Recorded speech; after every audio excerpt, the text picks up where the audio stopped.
Taiwan's Gogoro is a battery swapping and electric two-wheeler manufacturing company. Founded in 2011 by Horace Luke, former Chief Innovation Officer at smartphone maker HTC and former Creative Director for Windows XP at Microsoft, Gogoro has 12,000 battery swapping stations across 45 plus cities. The Nasdaq-listed company generated revenues of $92 million in Q3, 10.2% lower than last year. Gogoro expects to raise revenues to the tune of about $370 million in 2023, with 95% revenues coming from Taiwan. India is the next big bet, the largest market that Gogoro wants to focus on.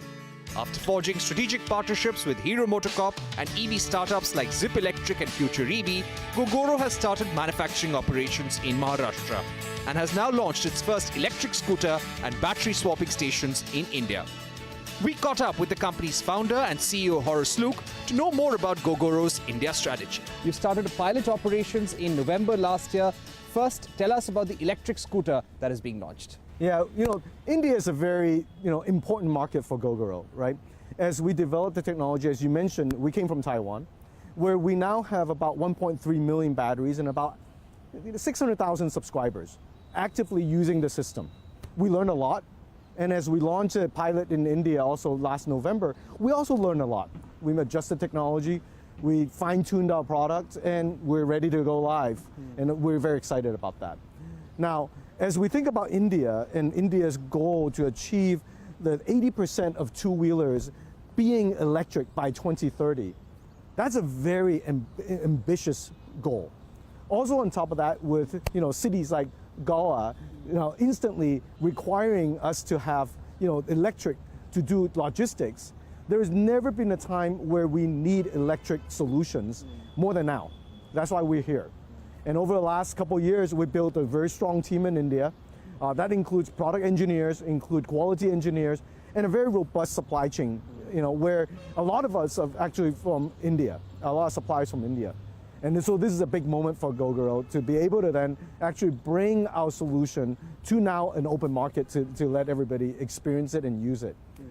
So that said, I think, for us, there's really three very important announcements that we're making. The first one really around going live in the Delhi NCR area. So effective immediately, our network is live. Where very quickly we'll go to about 30 stations by early part of next year, where everybody can roam around the Delhi NCR area and swap in just seconds instead of having the refueling that takes minutes or even hours to do. And this is for all scooters or only Gogoro? This is for Gogoro scooters. Yeah, we can start with Gogoro scooters first. Now, that's really a big announcement for us. And then quickly after that, early part of next year, we're gonna actually go live in both Mumbai and Pune. So that's a huge opportunity for us to expand beyond just this local area here in Delhi, but now into other even larger size population that could use our solution. The second announcement is really around the vehicle that we're building. It's called a crossover, and it's a series of vehicles, ranging from consumer vehicles that has really great smart feature and great technology and great performance, to very, very kind of no-nonsense utility, functional vehicle that uses battery swapping to convert anybody that might be using ICE vehicle today to now go electric. Now, that vehicle is actually built in Maharashtra. We've actually grounded ourselves and helped ourselves out of Maharashtra to build these vehicles. And that's a great partnership with Maharashtra to bring that alive. It's a great milestone for everybody. So give us a sense of how much is Gogoro actually investing in Maharashtra? Well, our actual announcement earlier part of this year was really around a $1.5 billion investment. Now, of course, that's not all at once. It's over time. It's divided in two very different sections. One is really about the manufacturing and technology capability. That's around $500 million or so, from now until maybe perhaps end of the decade. And then at the same time, as we accumulate subscribers on the network, we have to build the network capability, and mainly around the swap station and the battery. That we foresee to be, with the adoption prediction that we have, we foresee that to be about $1 billion. But of course, pan-India, we see a much larger investment. Shall Gogoro become a very successful commercially to both B2B customers as well as retail consumers. So over time, we'll add capability and add functionality to our team, as well as our rollout deployment of the battery stations and network, as well as vehicle types that we'll offer. Right, so you're saying 1.5 billion is the capex plan, which will probably help you with manufacturing and with operations till the end of the decade. And $1 billion is something that you would need just for extending battery swapping operations Yes, across sir. the country. Yes, sir. Right. Yeah. And what To give is... you some context, for example, in Taiwan, we have about 600,000 subscribers, about 1.3 million batteries circulating, and about 12,000 stations at about a density of about half a kilometer between each station, average. So very convenient. Huh? We put about $650 million in that network so far for 600,000 subscribers. So you think about the size of India. I just heard, 1.5 billion is what I just heard. Last I heard was 1.4 billion. So the population size and the demand of two-wheeler in this market is exponentially greater than the market in Taiwan. Right. And I've already invested well over $500 million in that to bring up the system. I can imagine that in India, when we become successful, that the investment is much more significantly higher than that. But the magic behind that is that the station, as we do the investment in the station and the battery, it's actually directly correlated to the vehicle sales. As I sell more vehicle, the batteries go into the vehicle, and then the investment goes in. So it's really think of it as a just-in-time investment to scale the network. It's unlike the mobile operator network that requires every tower to be up before your first 5G phone turns on. Very different. Okay, so battery swapping definitely is very key to your growth in India. Yeah. I'd like to ask you about how many battery swapping stations would you like to have in India by the end of next year, possibly? By the end of next year, wow. Really depends on how successful we are in the rollout. I think that, in any city that we want to go into, there'll be no less than 30 to start. So a great example of that is in Delhi NCR area.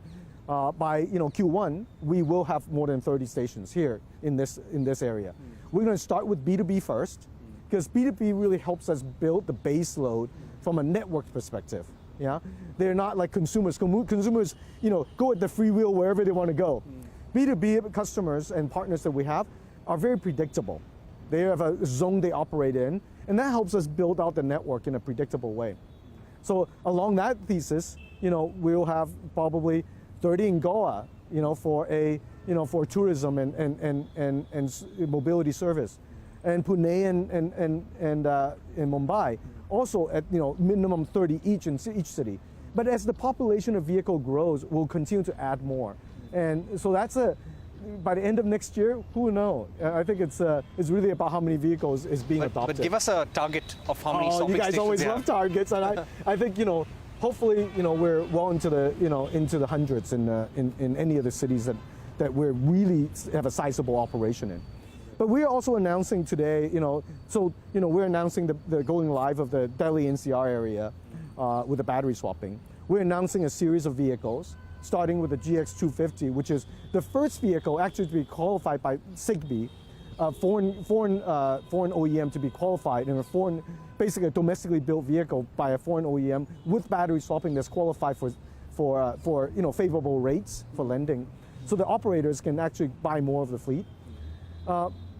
And at the same time, we're also kind of outlining our business strategy tonight with our launch. It's going to be around 3 areas. Of course, everybody has heard about GoGo and our tie-up with kind of fleet operators who are going to be using these vehicles from a business function perspective.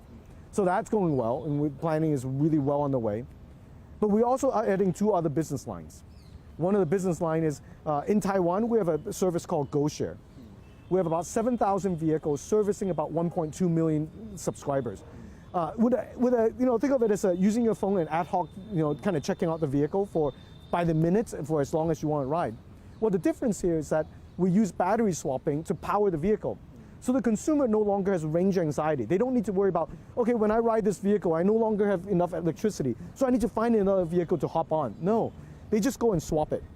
That helps us to run the network in a much more efficient way, right? Allowing us to reduce OPEX At the same time, also reduce amount of vehicles that is actually on the road, because now the vehicle can be actually low energy and the consumer and the renter can actually pick one up. We're working with a company called Future EV in Goa to turn on tourism and as well as mobility as a service in Goa. So that's the second business line that we're bringing up. And then third is, we've always talked about, and I've always told the team here and our suppliers here and our partners here, that once we build a vehicle, we want to export out of India. And we're going to announce our first export out of India into a friendly country that's very tied up with India, Nepal, in Kathmandu, with a company called Nebula Energy. It's a subsidiary of the MG Group. Of course, it's a very large group in Nepal. Right. And they're going to basically buy the vehicle, buy the battery system, and then at the same time license our operating system to turn on battery swapping in their country to again turn on different business lines that they will have. So we're going to be exporting out of India into multiple regions. And then, of course, it won't stop at just Nepal. I'm already talking to many countries and many regions. And our hope is to not only basically provide a solution for the India market, but as we generate and create, products and systems, we can take it from India and go into a different market, and that's something that we're aspired to do. So, if we have been reading reports that you're launching 3 electric scooters in India. Is the first one only for currently the formal launch is only for the B2B segment, or is it across segments right now? So I think the vehicle is, people have, work life and personal life, yeah, where people have to, work at, and use the vehicle for work, and it has to satisfy that. But at the same time, they got to be able to pick up the girlfriend or the wife or, the family, and have to have enough space and durability and flexibility and versatility for that as well. Today's, why the vehicle is called a crossover is because it really helps you cross over your life. And that vehicle is not only just for B2B, but as a matter of fact, what you see is a vehicle that is, has a lot of different accessories, lifestyle accessory to it. It is almost like a chameleon. It can change itself from a B2B vehicle to now a B2C vehicle, or even an outdoor vehicle. Very, very diverse in the way that it can chameleon and change into different formats. So we're announcing 3 different vehicles. We're announcing a basic version, which is called the GX250, which is really the first one to be available. Then we're also announcing later on a crossover 50, which has double the power. And then also we're also announcing a crossover S, which has the ultimate power and ultimate performance. It has a water-cooled motor, has very high power, high torque capability. It has all the smarts, like for example, proximity sensor. You walk up to it and it just turns on because your phone is nearby. It has even Face ID and Touch ID lockability, so you don't have to worry about somebody stealing it. It sings happy birthday to you when it's your birthday. All the smart functionality that we have actually developed over time, we'll bring it to India as well through this consumer vehicle. So really a 3-tier product. A basic product for B2B, a mid-tier product for really consumers that wants a great electric experience, but don't really care too much about the smart feature.